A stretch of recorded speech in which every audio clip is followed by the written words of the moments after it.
नमस्कार, मैं हूं ज्योति सिंह। शुरुआत करते हैं इस वक्त की अहम खबर के साथ। रायपुर से खबर, जहां युक्ति युक्तकरण के खिलाफ विरोध प्रदर्शन हो रहा है।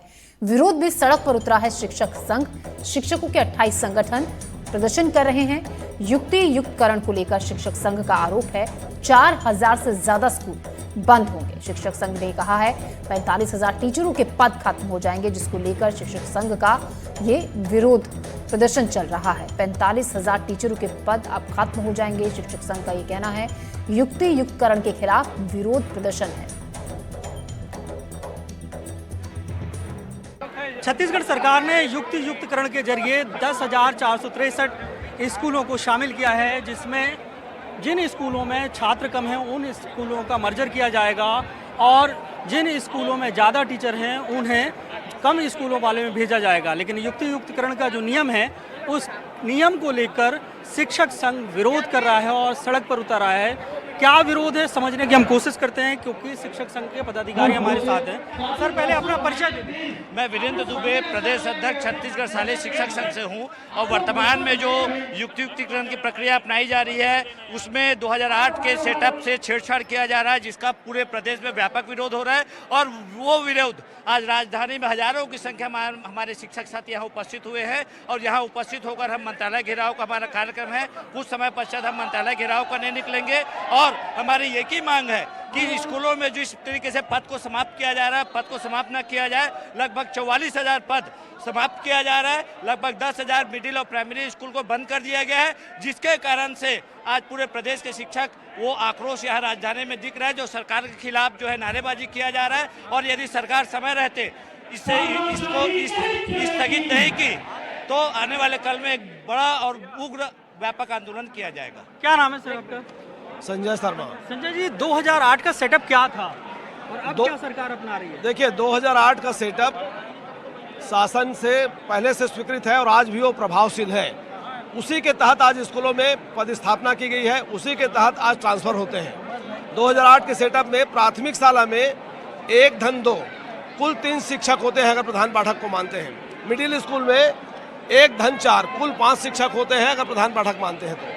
हायर सेकेंडरी स्कूल में कॉमर्स संकाय के लिए 2 व्याख्याता होते थे।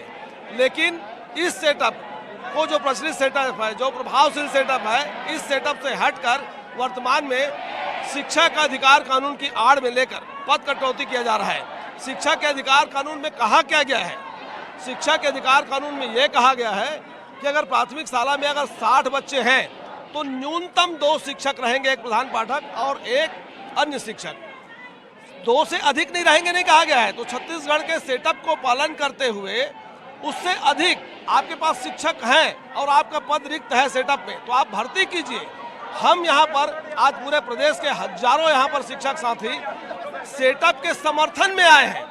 युक्ति युक्तकरण प्रक्रिया का विरोध नहीं है, प्रक्रिया ठीक है, लेकिन सेटअप के आधार पर युक्ति युक्तकरण की प्रक्रिया को पूरा किया जाए, ये हमारी सोच है, ये हमारी मांग है।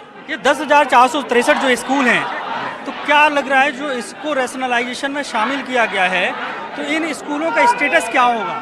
देखिए, 10,000 स्कूलों को जो मर्ज किया जा रहा है, पहले स्वतंत्र रूप से प्राथमिक शाला चल रहा था जिसका प्रधान अध्यापक नियंत्रण में था, प्रधान अध्यापक के। माध्यमिक शाला नियंत्रण प्रधान अध्यापक के था। लेकिन इस बार क्या हो रहा है कि प्राथमिक शाला और माध्यमिक शाला के प्रधान अध्यापक के पदों को समाप्त करते हुए एक ही परिसर में, मतलब प्राचार्य के अंडर में प्राथमिक और माध्यमिक स्कूल चलेंगे। कुल मिला के 10,000 पदों को समाप्त करना चाह रही है। उसी तरीके से प्राथमिक और माध्यमिक शाला के एक पदों को समाप्त कर रही है। माननीय मुख्यमंत्री जी कहते हैं कि इससे शिक्षक में गुणवत्ता आएगी। मैं सरकार से पूछना चाहता हूं, आम जनता से पूछना चाहता हूं कि इतने हजारों पदों को अगर समाप्त करती है सरकार, तो शिक्षा में गुणवत्ता की कल्पना बेमानी होगी निश्चित रूप से।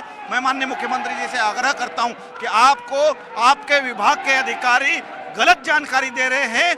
आपको आपकी सरकार के विपरीत माहौल बनाने के लिए आप एक माहौल तैयार किया जा रहा है। माननीय मुख्यमंत्री जी, आप संज्ञान में लीजिए और पटाक्षेप करते हुए हमारे प्रतिनिधियों के साथ बात करें और हम जो सुझाव दे रहे हैं उन सुझावों के आधार पर युक्ति युक्तकरण करें। हम उसका विरोध नहीं करेंगे। सरकार कह रही है कि इसमें जो जिस स्कूल में शिक्षक नहीं हैं, छात्र हैं, उनकी पढ़ाई खराब ना हो, इसलिए युक्ति युक्तकरण किया जाएगा और किसी शिक्षक का पद जो है ना, वो कोई पद समाप्त होने वाला नहीं है। तो क्या आपको भरोसा है? एकल शिक्षक विहीन का कभी हमारा मंच विरोध नहीं किया है। हम तो ये चाहते हैं कि मोदी की गारंटी के तहत 57,000 पदों को भर्ती की जानी है। माननीय बृजमोहन अग्रवाल जी 35,000 पदों पर भर्ती करने का ऐलान किया विधानसभा में। उस पद को भर करके साथ ही साथ 10,000 से अधिक शिक्षक जो संलग्नीकरण है शहर में अनुपात से अधिक, उनको आप उस जगह में पदस्थ कर सकते हैं। तो सरकार इनको करने के बजाय हमारे सेटअप से छेड़छाड़ कर रही है। शिक्षा के अधिकार के तहत स्कूलों को बंद करके विद्यार्थी को शिक्षा से वंचित कर रही है। तो हमारा मांग वेतन विसंगति के नहीं है। हमारी व्यवस्था शिक्षा में गुणवत्ता के लिए, बच्चों को शिक्षा उपलब्ध कराने के लिए शिक्षक की व्यवस्था जो विद्यालय की स्थापना के लिए है, न कि विद्यालय को समाप्त करने के लिए। शिक्षक संघ का ये कहना है युक्ति युक्तकरण का वो विरोध नहीं कर रहे हैं। जो सेटअप था 2008 का, उस सेटअप को ही सरकार अपनाए और जो नया सेटअप लागू किया गया है उसकी वजह से उनका ये आरोप है कि प्रदेश भर में हजारों पद जो हैं शिक्षकों के वो खत्म हो जाएंगे, कई सारे स्कूल बंद हो जाएंगे। इसका वो विरोध कर रहे हैं। तो शिक्षकों के अपने दावे हैं और सरकार का साफ कहना है कि युक्ति युक्तकरण से शिक्षकों के पद नहीं घटने वाले, स्कूल बंद नहीं होने वाले हैं और छात्रों का इससे लाभ होगा। रायपुर से कैमरा पर्सन प्रवीण साहू के साथ जुल्फिकार अली, एनडीटीवी।